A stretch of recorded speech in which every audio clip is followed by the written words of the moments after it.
n'abanebwe abanebwe nyabaye babi abantu basohora akaririmbo kamwe mu mwaka. Sinjya ninjira mu opinion y'abantu n'uburenganzira bwe, ariko uko umuntu yahitinga uko ariko kose ntabwo nzi ko yari yageza kuri hit ya Meddy. buriya rero igihe kirageze ku bintu bisobanuka. Jewe na Joy Baro byari Amamana igihe kirageze ku bintu bisobanuka. Ibintu bisobanuka se birasobanye. Is the king. What do you mean by the king is the king? King is what? Is the king of this industry. Who told you? He just did. Kuri wowe ariko. Nase no umuntu wifana man. Ariko ibyo bigita kwikina. Absolutely. Azin ari urarengera. Tikimye nta wagukina. You can't admire yourself. I know you do admire yourself akacyo bita kurengera. And another thing. Kuburyo ufata abandi bantu bose ukabagereza and be like I'm the king. Who made you the king? Nenda wagutoye. But listen, sibyo. Wikina ubeshya ni ikibazo, sibyo? Ariko nimba Bruce ari kwikina kandi yikina ibyo twese tuzi. Why does anyone have a problem? Ariko kamubwira kwikina ukaba king bishego. I don't think that's king in any. Yeah, no, that's not king. No, it's Let not. me tell you, reka mubwire, and I'll be honest here, sibyo? I remember when I actually had Bruce Melody for the first time. Sibyo? Really this guy, okay, I won't sing or my heart went to boom, no.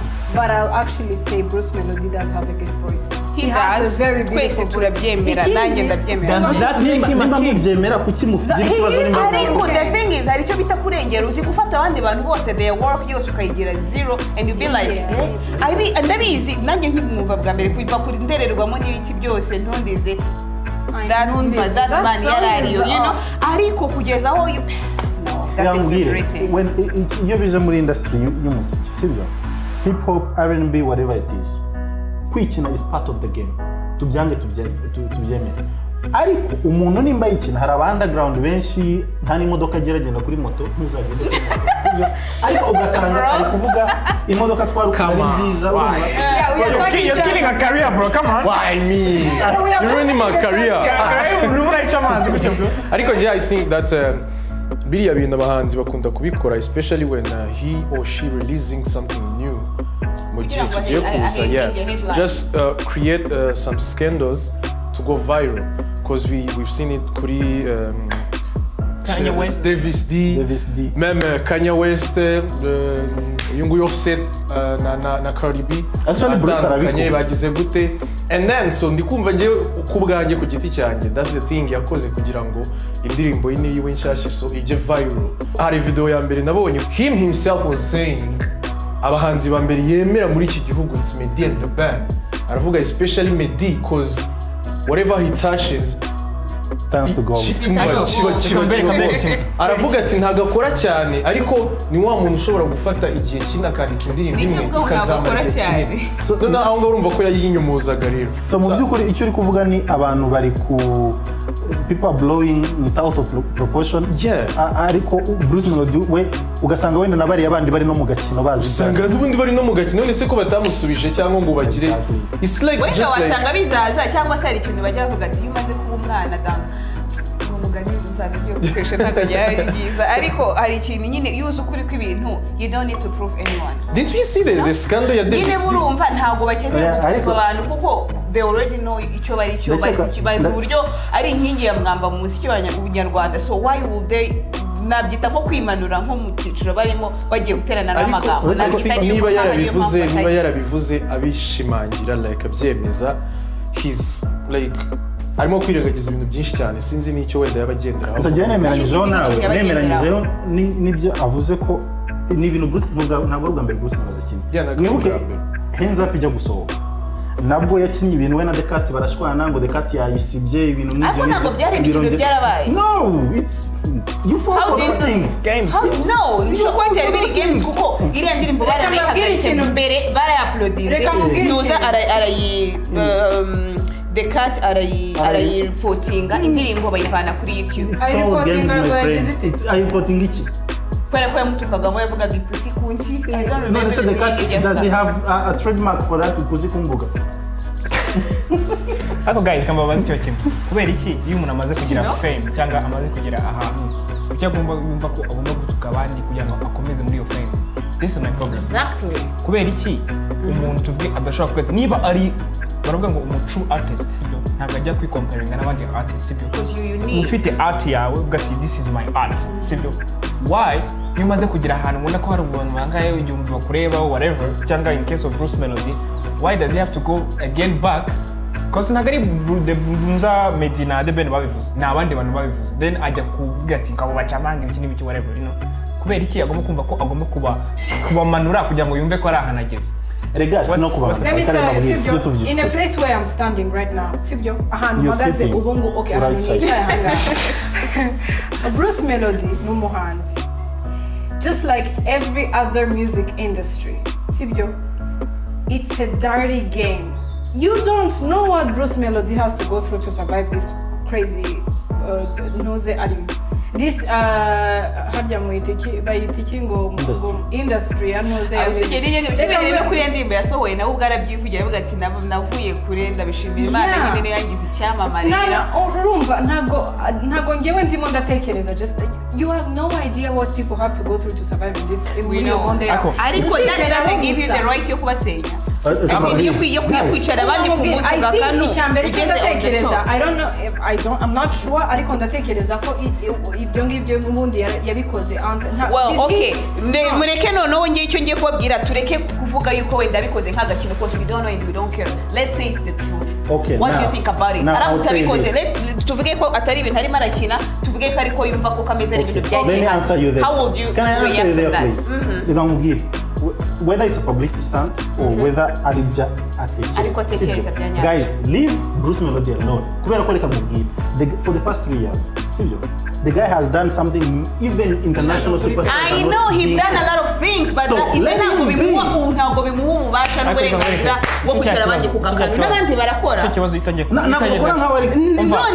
ntabwo turi kwigereranya wenda afite amafaranga menshi amujyana muri studio abandi babona amafaranga bajyana muri studio ariko reka twese aho harimo kwiyemera aho impamvu harimo kwiyemera Bruce Melody yafashe ngo ati ukamushyira mu cyumba nawe ati make music wowe he will need abantu he will need a producer he will need even n'abantu bamwandikira maybe simbizi nibo bafite ibyo but he need ideas it's a collective work gishize umuntu umwe hejuru ukavuga ati maybe because the one putting your voice in here ikakuzamura mu bindi bihugu maybe hari n'ahantu ba appreciating mu director kurusha kuba appreciating umuntu bashyize iyo nuza why is it you oh Dave my nigga so why sibyo ushobora kuba turi hano sibyo but the set iri inyuma yacu niyo idusupporting so don't become too prideful kumva ko ugomba kugira ati nageze wageze he nigga without the others you ain't shit so umva nkubwire ave talent is real sibyo yes that nigga after talent ibyo kirabyemera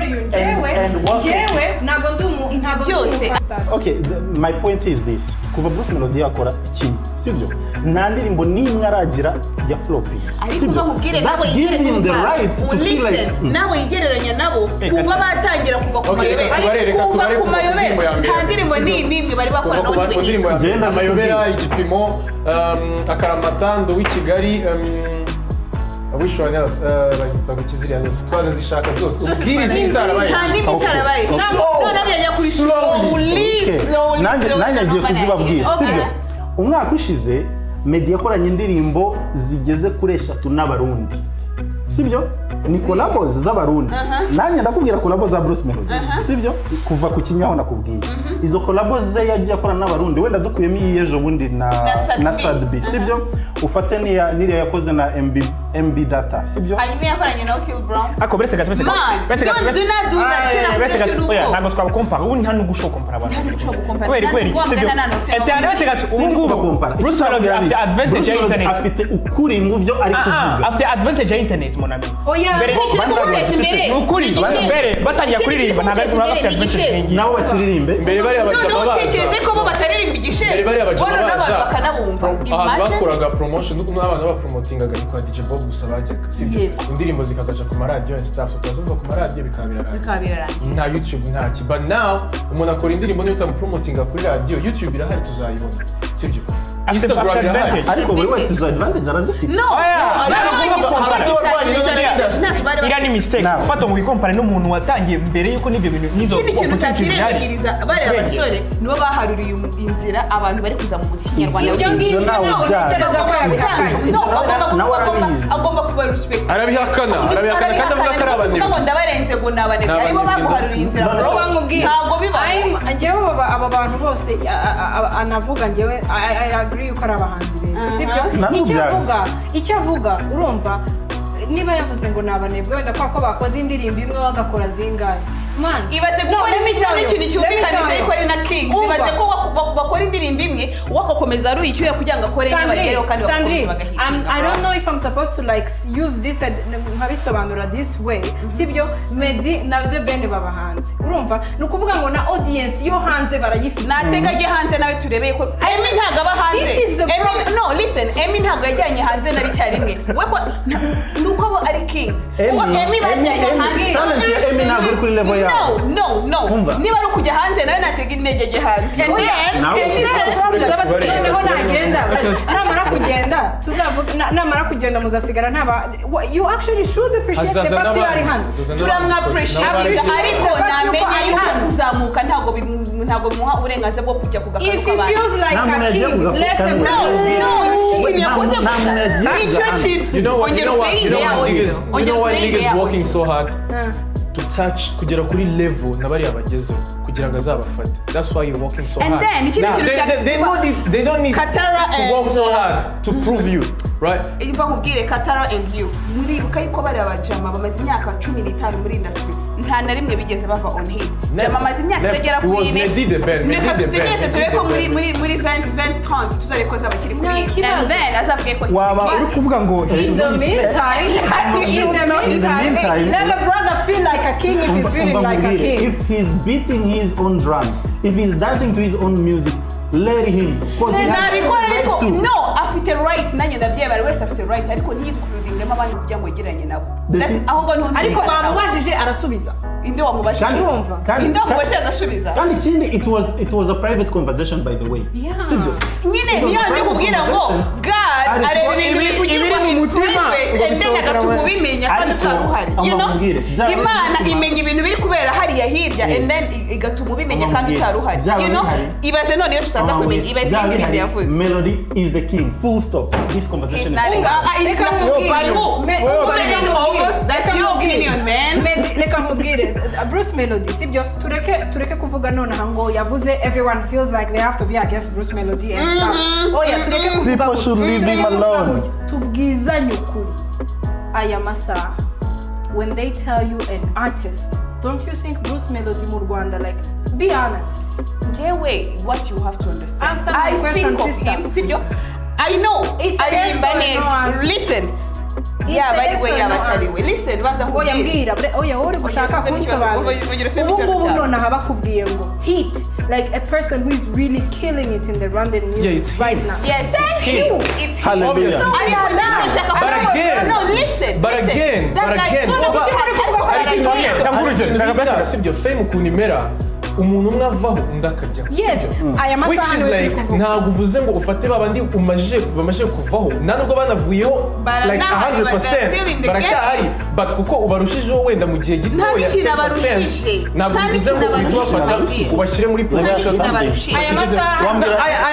I agree that right now he's the trending one right now he's the one making but trending doesn't make you a king but again he's feeling a king baby you are king indirimbo ya The Ben ya nyuma ni ya The Ben ya nyuma nuza ino ya yiwe na Igor Mabana na Igor cyangwa we na Muchoma imwe muri izo tubyihore ni imwe muri izo sibyo iya Meddy ya nyuma ni iyi ngi Carolina wagereranya n'imwe muri izo ndirimbo na Bado Carolina oya wabigereranya Bado tubanze tuhije reka tubanze tuhije right ni indirimbo yasohotse indirimbo yasohotse zakozwe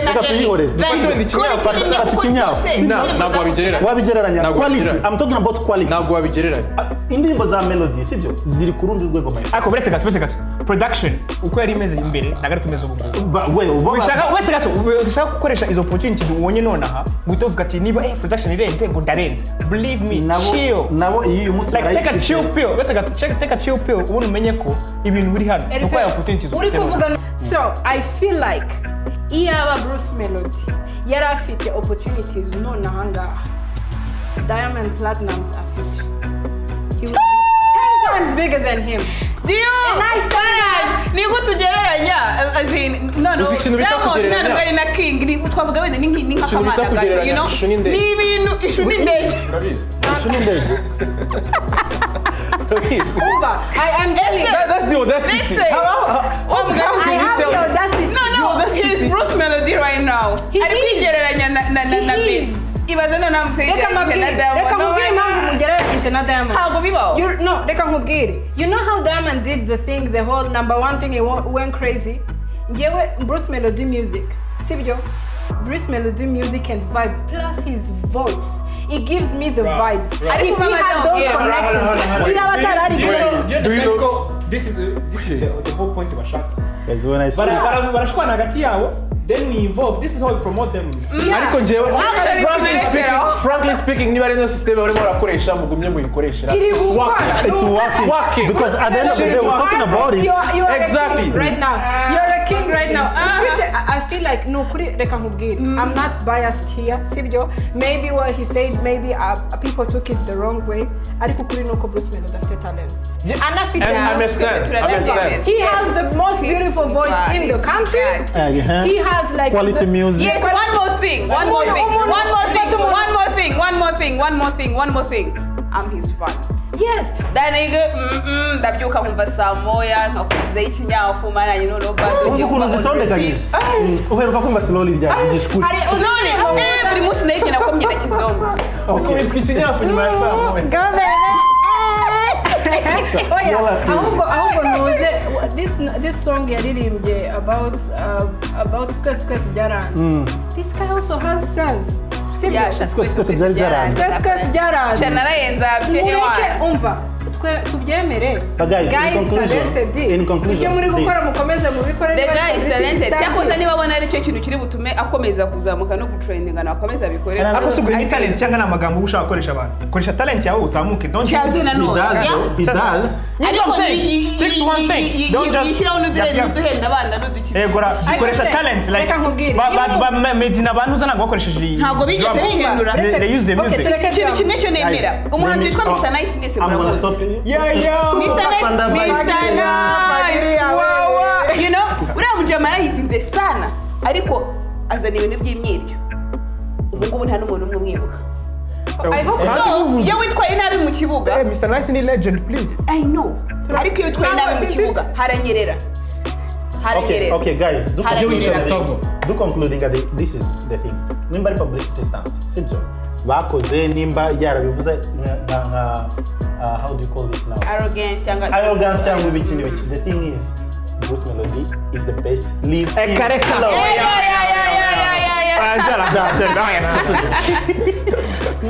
Okay, I leave also.